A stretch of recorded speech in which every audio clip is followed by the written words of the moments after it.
कई देशों के मार्केट भी मिलते हैं, लेकिन भारत और जॉर्डन के संबंध ऐसे हैं जहां ऐतिहासिक विश्वास और भविष्य के आर्थिक अवसर एक साथ मिलते हैं। कल ही मैजेस्टी के साथ मेरी बातचीत का सार भी यही था। ज्योग्राफी को अपॉर्चुनिटी में और अपॉर्चुनिटी को ग्रोथ में कैसे बदला जाए, इस पर हमने विस्तार से चर्चा की। योर मैजेस्टी, आपकी लीडरशिप में जॉर्डन एक ऐसा ब्रिज बना है जो अलग अलग रीजन्स के बीच सहयोग और तालमेल बिठाने में बहुत मदद कर रहा है। कल हमारी मुलाकात में आपने बताया कैसे भारतीय कंपनीज जॉर्डन के मार्ग से यूएसए, कनाडा और अन्य देशों की मार्केट तक पहुंच सकती है। मैं यहां आई भारतीय कंपनियों से इन अवसरों का पूरा लाभ उठाने का अनुरोध करूंगा। फ्रेंड्स, भारत आज जॉर्डन का तीसरा सबसे बड़ा ट्रेडिंग पार्टनर है। मैं जानता हूं कि बिजनेस की दुनिया में नंबर्स का महत्व होता है, लेकिन यहां हम सिर्फ नंबर्स गिनने नहीं आए, बल्कि हम लॉन्ग टर्म रिलेशनशिप बनाने आए हैं। एक जमाना था जब गुजरात से पेट्रा के रास्ते यूरोप तक का व्यापार होता था। हमारी फ्यूचर प्रॉस्पेरिटी के लिए हम वो लिंक्स फिर से रिवाइव करने होंगे और इसको साकार करने में आप सभी का महत्वपूर्ण योगदान रहेगा। फ्रेंड, आप सभी जानते हैं कि भारत थर्ड लार्जेस्ट इकोनॉमी की ओर तेजी से बढ़ रहा है। भारत की ग्रोथ रेट 8% से ऊपर है। ये growth number productivity driven governance और इनोवेशन ड्रिवन पॉलिसीज का नतीजा है। आज जॉर्डन के हर बिजनेस, हर इन्वेस्टर के लिए भी भारत में अवसरों के नए द्वार खुल रहे हैं।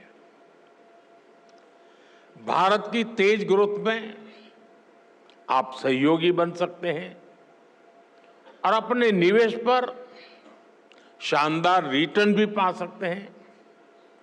फ्रेंड, आज दुनिया को नए ग्रोथ इंजन चाहिए। दुनिया को एक ट्रस्टेड सप्लाई चेन की जरूरत है। भारत और जॉर्डन मिलकर दुनिया की इस जरूरत को पूरा करने में बड़ा रोल निभा सकते हैं।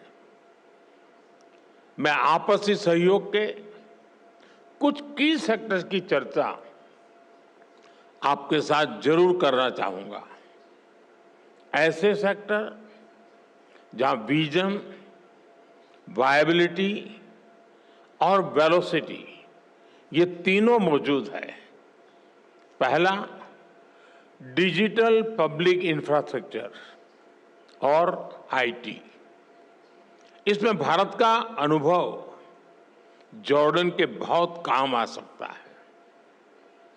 भारत ने डिजिटल टेक्नोलॉजी को इंक्लूजन और एफिशिएंसी का मॉडल बनाया है।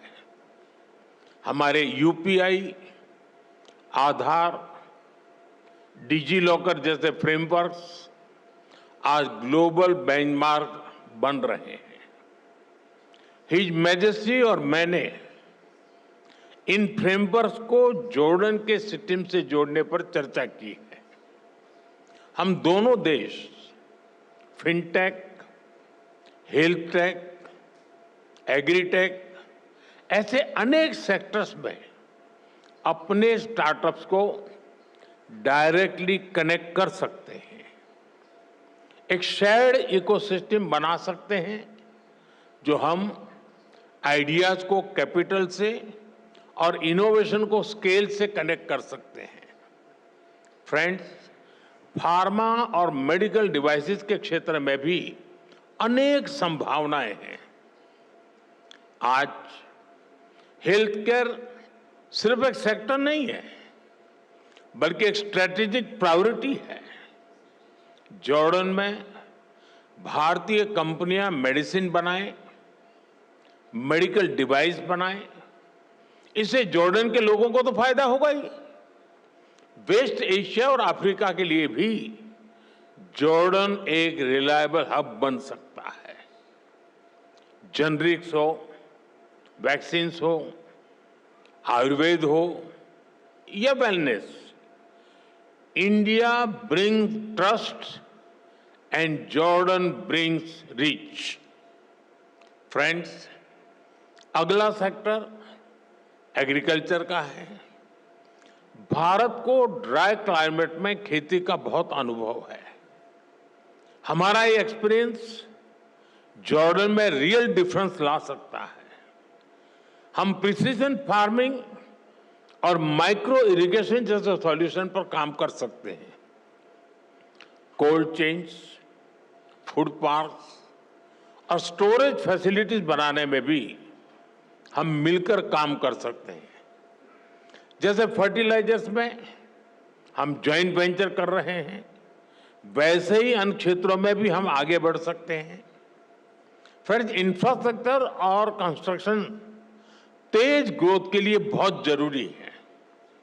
इन क्षेत्रों में हमारा कोलैबोरेशन हमें स्पीड और स्केल दोनों देगा।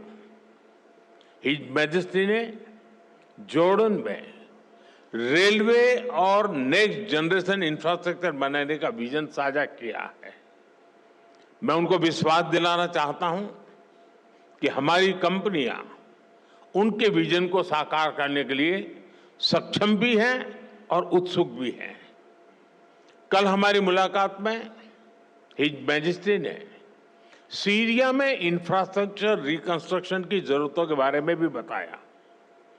भारत और जॉर्डन की कंपनीज इन जरूरतों को पूरा करने पर मिलकर काम कर सकती है। फ्रेंड, आज की दुनिया ग्रीन ग्रोथ के बिना आगे नहीं बढ़ सकती। क्लीन एनर्जी अब केवल विकल्प नहीं है, बल्कि एक नीड बन चुकी है।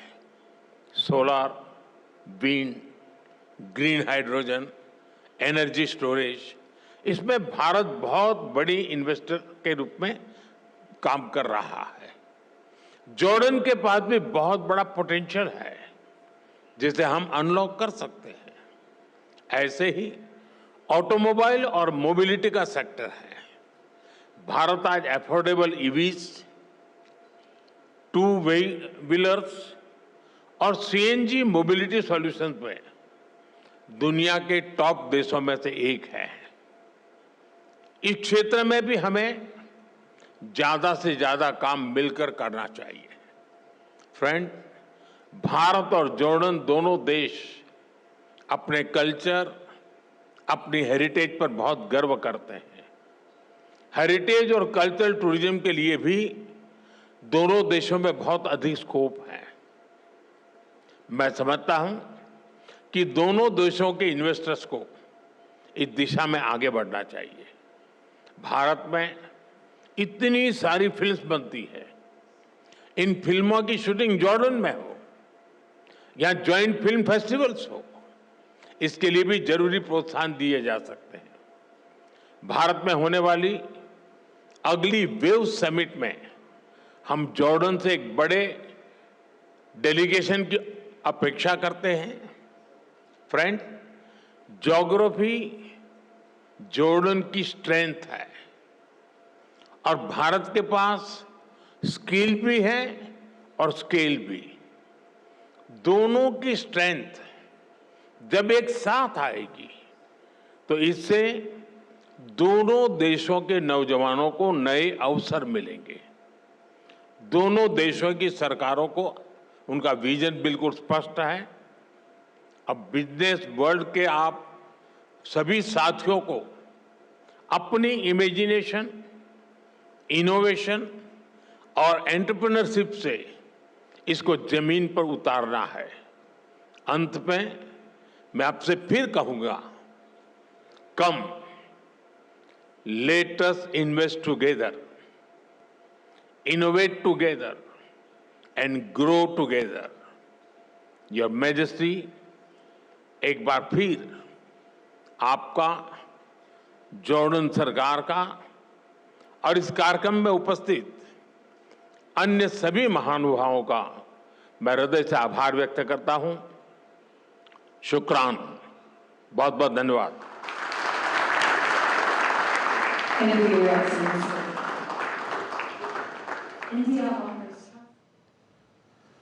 तो जॉर्डन के अम्मान में ये थोड़ी Prime Minister Narendra Modi in that live address from Jordan, where he went on to say on how India's digital payments framework is now being hailed across the globe. He said that strengthening pharma tech ties with Jordan is what the focus is.